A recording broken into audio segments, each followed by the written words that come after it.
देख रहे हैं चिराग द फाइटर खास रिपोर्ट। चिराग पासवान की एनडीए में जद्दोजहद को हम अपनी इस रिपोर्ट में दिखा रहे हैं। पहले मैंने बात की चिराग पासवान की लड़ाई पार्टियों से रही, यानी कि बीजेपी से रही, हम सेक्युलर से रही, और उसके बाद अब हम बात करेंगे चिराग पासवान की जो लड़ाई है वो एक दल के नेता से, यानी कि जदयू के एक कद्दावर नेता इस वक्त हैं आनंद मोहन सिंह। आनंद मोहन सिंह राजपूत के बड़े नेता हैं। बिहार के अंदर राजपूत का एक बड़ा कैडर उनके साथ खड़ा होता है। जी कृष्णैया की हत्या को लेकर आनंद मोहन जेल भी गए, और जब जेल गए उस दरमियान उनकी पत्नी लवली आनंद और उनके बेटे चेतन आनंद दोनों राजद में शामिल हुए और राजद के टिकट पर चुनावी मैदान में उतरी। लवली आनंद लोकसभा का चुनाव लड़ने उतरी, लवली आनंद हार गई। उनके बेटे चेतन आनंद विधानसभा का चुनाव लड़ने उतरे, बेटे को जीत मिली। उसके बाद सब कुछ ठीक चल रहा था, लेकिन इसी बीच जद्दोजहद शुरू हुई आनंद मोहन को बाहर निकालने की, क्योंकि जदयू अपनी साख खोती जा रही थी। वैसे में जिसके दम पर जदयू सत्ता में आई थी उन सभी चेहरों को समेटने का प्रयास कर रही थी। इसी के मद्देनजर नीतीश ने अपना तिगड़म गिराया और मुहिम छेड़ी आनंद मोहन को जेल से निकाली। हालांकि आनंद मोहन के परिवार जो वाले थे वो राजद में थे, और उस दरमियान नीतीश कुमार राजद के साथ सरकार में भी थे। निकालने को लेकर सरकार ने जेल मैनुअल में बदलाव भी किया। नतीजतन आनंद मोहन जेल के बाहर हैं और आनंद मोहन पॉलिटिकली एक्टिव भी हो चुके हैं। जदयू से आनंद मोहन को एक गिफ्ट भी मिला है, क्योंकि आनंद मोहन जब जेल से निकल रहे थे उससे पहले उनके बेटे चेतन आनंद ने खेल किया था राजद के साथ। जब फ्लोर टेस्ट होना था तेजस्वी के आवास पर थे चेतन आनंद, और तभी खबर निकल कर आती है कि चेतन आनंद के परिवार वालों ने चेतन आनंद के अपहरण का मामला दर्ज कराया है।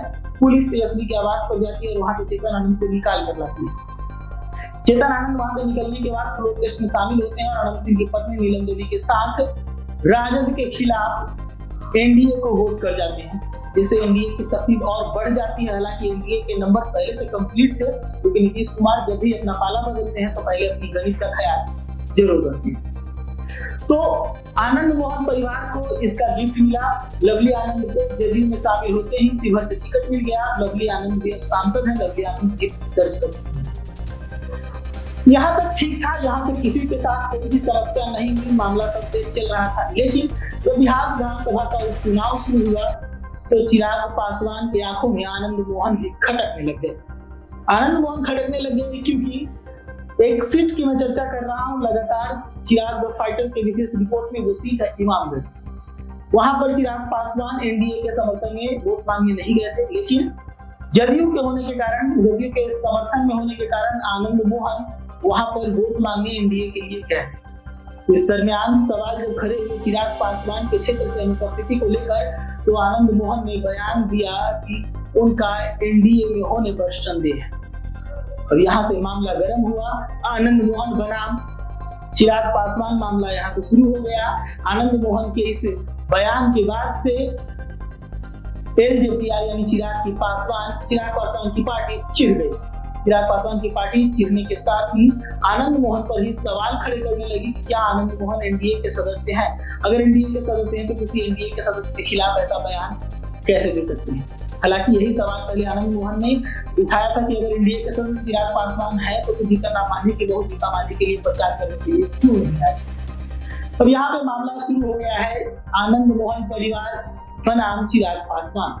जैसे ही चिराग पासवान की पार्टी की तरफ से आनंद मोहन पर पलटवार किया गया, उधर से सवाल को रिपीट कर दिया गया आनंद मोहन के बेटे चेतन आनंद के द्वारा। चेतन आनंद ने सवाल को रिपीट करते हुए पूछा चिराग पासवान को और एलजेपीआर को ये साफ करना चाहिए कि क्या वो एनडीए के साथ हैं? अगर एनडीए के साथ है तो फिर एनडीए के साथ मजबूती से हर जगह पे खड़ा क्यों होते?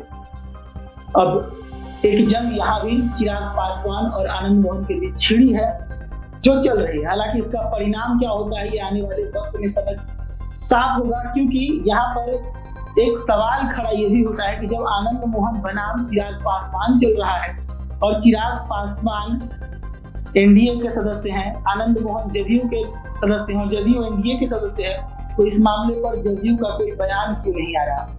और चिराग की तरफ भी जदयू कुछ नहीं कह रही। आनंद मोहन को भी चुप रहने का नसीहत जदयू से नहीं मिल रहा। तो क्या जदयू चाहती है कि एक और फिर से, यानी नीतीश कुमार एक चाहते हैं कि एक और फिर से चिराग वर्सेस जदयू हो जाए? क्योंकि यहाँ पर सवाल अब ये भी खड़ा होने लगा है तो अमित शाह के मीटिंग के बाद से चिराग पासवान एक बार फिर से नीतीश का साथ देना छोड़ चुके हैं, क्योंकि बिहार के विशेष राज्य का दर्जा पर अब चिराग पासवान का रुख पलटा हुआ है। आगे आगे देखिए बिहार की राजनीति में क्या होता है। हम ये विशेष रिपोर्ट आपके सामने लेकर आए थे, चिराग द फाइटर, और इस रिपोर्ट में हम चिराग की उन राइवलरीज की बात कर रहे थे जो एनडीए के अंदर ही। इतने सारे राइवल्स होने के बावजूद भी चिराग पासवान एनडीए के अंदर काफी तेजी से उभर रहे हैं, एक मजबूत चेहरा के तौर पर उभर रहे हैं। जो मौका मिल रहा है उस हर मौके को भुनाने के प्रयास में है। और अब बढ़ते हुए ताकत पर एक नजर डालें तो लोजपा रामविलास के रूप में ही देखा जाए तो वो अपनी पुरानी पार्टी यानी पिता की पार्टी लोजपा को गेन कर चुके हैं। हालांकि सिंबल अभी भी पुराना पार्टी का नहीं मिला है।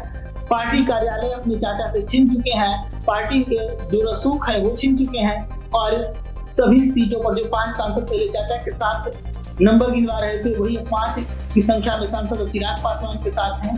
तो चिराग पासवान 2025 की राजनीति में एक बहुत ही ताकतवर चेहरा के रूप में उभरते हुए नजर आ रहे हैं, क्योंकि अंतर कलह भी चिराग पासवान को दबा नहीं पा रहा। और भी इस तरह के रिसर्च हम आपके सामने रखेंगे, रिपोर्ट आपके सामने रखेंगे। हमारे पेज को फेसबुक पर फॉलो कर लीजिएगा और यूट्यूब पर सब्सक्राइब कर लीजिएगा।